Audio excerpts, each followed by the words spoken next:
Good evening, sir. My question is how do I face the fear of physical or psychological pain when I'm trying to level up my efforts? So it's in context of putting out a great effort and maintaining the consistency in putting the great efforts Great effort towards what? towards anything, maybe physical, maybe intellectual. No, you cannot put efforts towards anything Let me give you an and example. expect the whole thing to go soundly and healthily. Let me give you let me give you an example. So let's say in gym, if we pick up some weight, a heavy weight we picked up, and first set goes on well, but I am scared of again putting up the second set of the weights because I'm scared of the pain I have to go through again. So I become sort of It all depends apprehensive. on the reason you go to the gym for.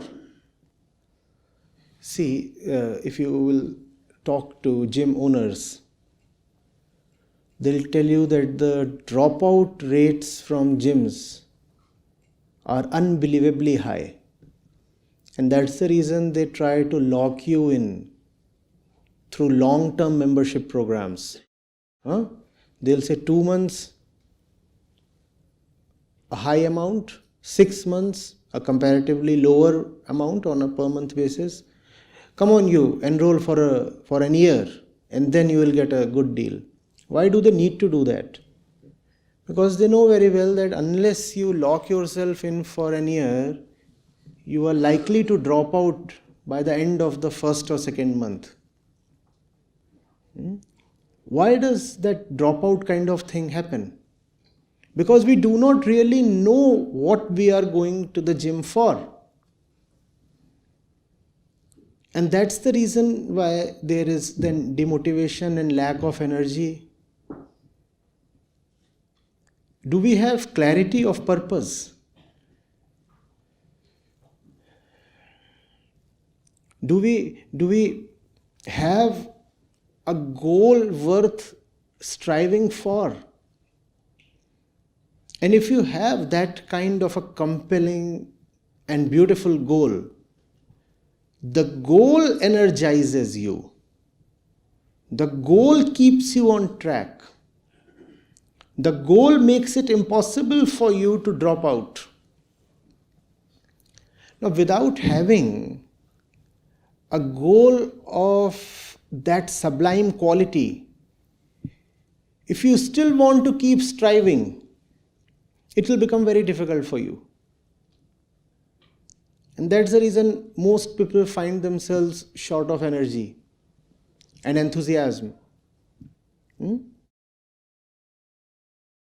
Please think why most of our resolutions go unfulfilled. I resolve to do this, and at the moment of the resolution, it appears also clean and straight. Yes, obviously I'm going to do it.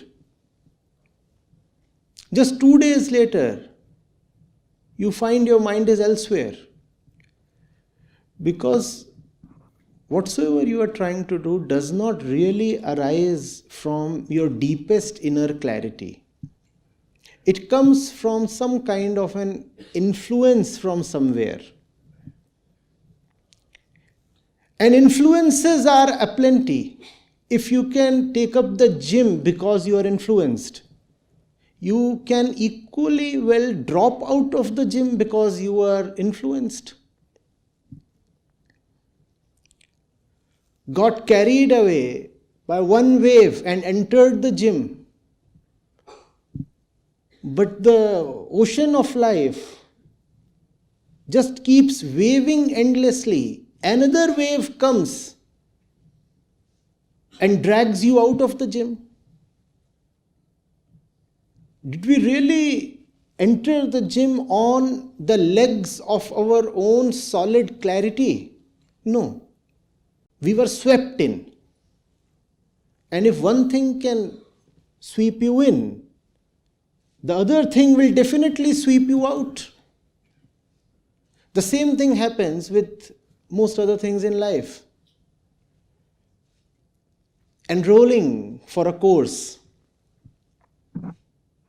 entering into a relationship, signing up for a job. How much clarity do we really have? Or basic daily things like deciding to lose some weight. Huh? Or learning to play guitar. Or learning to swim. It all lasts a maximum of 14 days.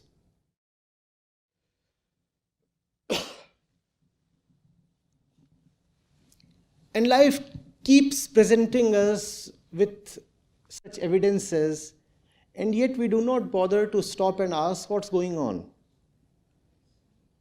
Are these desires even mine? All targets are desires, right?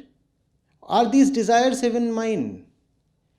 And if my life is a continuous sequence of actions aimed at desires, then is even my life actually mine? Or am I living a random life? A life that has no root in the within.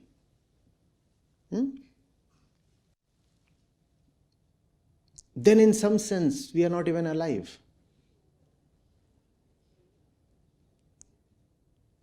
You can call it as the myth of life. We are not even alive.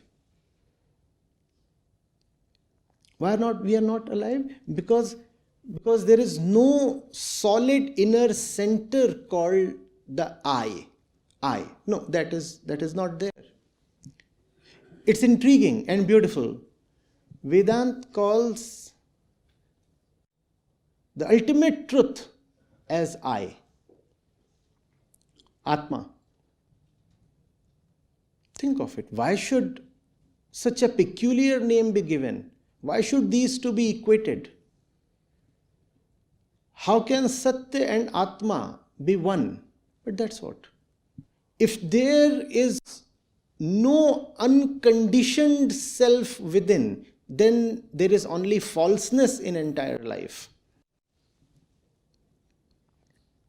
I'm not sure whether the answer is addressing your query at the granular level, but I'm trying to provide a framework within which all such queries can be seen. People say, oh, but I don't feel like going to my workplace. That's because that is not your workplace at all. You have just incidentally landed there. And now you are trying to just drag the dead thing on. In marriages, they call it as the 7-year thing. After 7 years, you feel terribly tired of your spouse. And then there are either divorces or extramaritals or many other things, they start happening. That's because the fellow was not your spouse at all. It's like being drugged and wedded. How is that fellow your spouse? Aren't we all living in a perpetually drugged condition?